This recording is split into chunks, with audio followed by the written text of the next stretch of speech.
That's okay. This is Module 7. This is our big final project.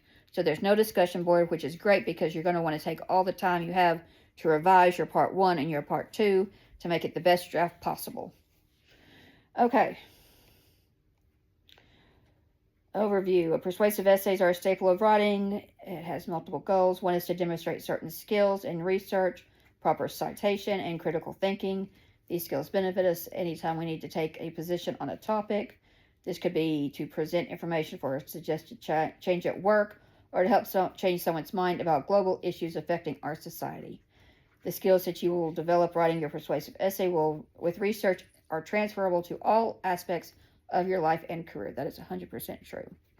When writing a persuasive essay, a writer must consider multiple communication elements and persuasive writing techniques, such as strategically using the introduction and conclusions, refuting an opposing viewpoint, among others. These elements of writing matter in everything we write, not just in essays.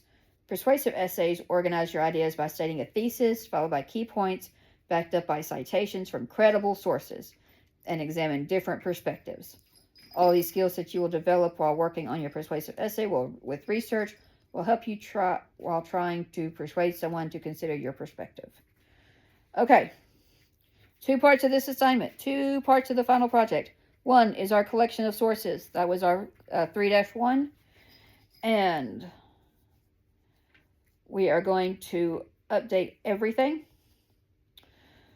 Okay, there's a lot this time. So, state the purpose of your research. Consider the purpose of your research in relation to your topic. Need your research question. Okay, they changed this on me. State your revised research question. Based on your research, what is your potential answer to your question? Considering the potential answer to your research question will now help you write the thesis statement for your persuasive essay in a future assignment. That is part 2. The thesis statement will be an essential part of your essay. Yes, it will. Number 3, biased sources. Describe the impact of using biased sources to support your topic. How does the presence of bias in each source impact your argument? Remember from your 3-1 first draft, I don't need general. Bias are bad. I need to know what biases are in your sources and how they are shaping, impacting, affecting your argument. Okay? And remember, bias isn't bad all the time. I'm a librarian, so I have a pro-reading bias. You know, it's a bias. It is what it is. But I need to know the bias in your sources and how they are shaping your argument. Number 4 is diverse perspectives.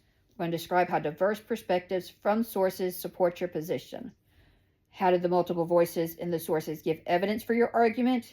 And how do these diverse perspectives from your research support your topic? Again, I don't need diverse perspectives are good. I need to know the diverse perspectives from your articles, how they are giving evidence for your argument, and how these diverse perspectives support your topic. Next, we're going to have relevant sources. This includes, of course, say it with me, 1 source from your project resources, and 2 from your library research. That's 3 total. I need the citation. And then for our final part 1, I need to know a brief summary of each source, why it is credible, and how each source is relevant to your research question. So give me the citation, a summary, credible, relevant to my argument, citation, summary, credibility, relevance, citation, summary, credibility, relevance to our research question. Okay? That is part 1. Woo! This part should be 2 to 4 pages long. 2 to 4 pages. Just like before, I think. Okay. Part 2 is the essay. It is going to be supported by the resources that we cited in part 1. And we're going to revise our 5-1 to our part 2 of this project, which means I need a thesis. Compose a thesis statement that addresses your position. I need your argument and 3 key points. It should be the last sentence of your introduction. The key points. Support your key points in your persuasive essay with evidence from your research. These key points presented in your thesis. So argument ABC, paragraphs A, B, C, that support the thesis. They help prove why our thesis is correct. Every one of those, okay, point 3 is quotes and paraphrases. Use a quote or paraphrase to integrate evidence from your research into your persuasive essay. I need 1 quote or paraphrase from your evidence in each paragraph. Paragraph 1, 2, 3, A, B, C, source A, B, C. Okay, then we're going to look at 4 strategies. Again, we're going to include strategies to meet the needs of the audience. In your response, include an introduction with relevant background information for that appeals to your chosen audience. So what information does your audience need to know in order to understand your argument? Next, your conclusion. That needs to summarize your key points and include a call to action for the audience. Ugh. So we're going to summarize our key points. And now we're going to tell the audience what we want them to do now that we have proven ourselves correct. Number 5. Yes, the cat is coming up. Hello, duck. Okay. There we go. Okay, use persuasive writing techniques in the body of your persuasive essay. Address and refute an opposing viewpoint to your position. That can be in any of those paragraphs, A, B, C. It can be in all of them. It can be in 2 of them. But we need to address and refute. So what do people argue against us?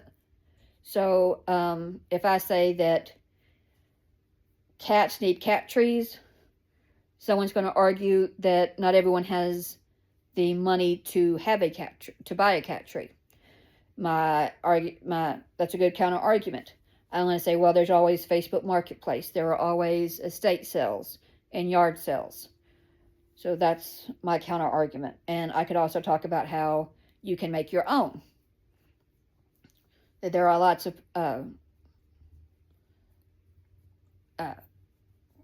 blueprints online. Sorry, he's got a little bit of the murder mittens going on.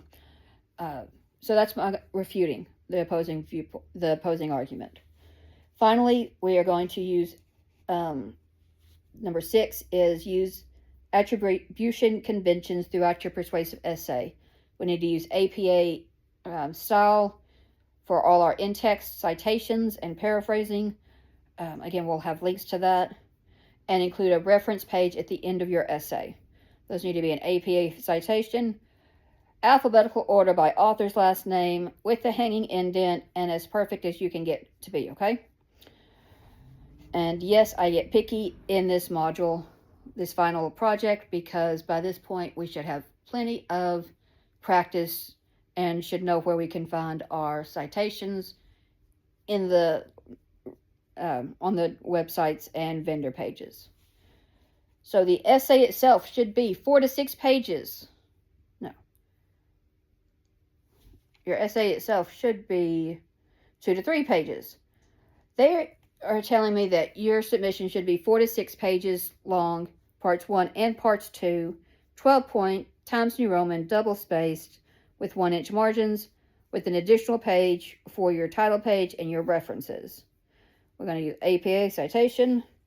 And again, look through the rubric to see that everything has its own rubric element points assigned to it, because it does. This is 250 points, 25% of the grade, which is a lot, but that's okay. We're going to get through this. Yes, we are going to get through this. Actually, let me double check that real quick, because it didn't say 250. That's just what I am used to seeing. Okay. Yep, it is 250 points. 25% of your grade. So take your time on the revisions. Last week, take your time on the revisions this week.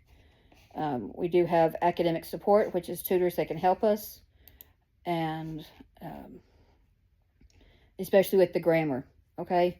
I like to use the tutors to make sure that all the paragraphs connect to the thesis, and that we're using good grammar, and that the APA is correct. And also Google APA when you have questions. I know he's so cuddly right now. I'm scared. Because he's a whittle goblin. But yeah, this is a really big project, but you're ready for it. You've got your stuff. You've made it this far. You know by now to email me questions and concerns. I check my email every day from 7 a.m. to 7 p.m. Yes, even on the weekends, to the best of my ability. Okay? Woo! We've got this. I promise. All right? And I will see you next week.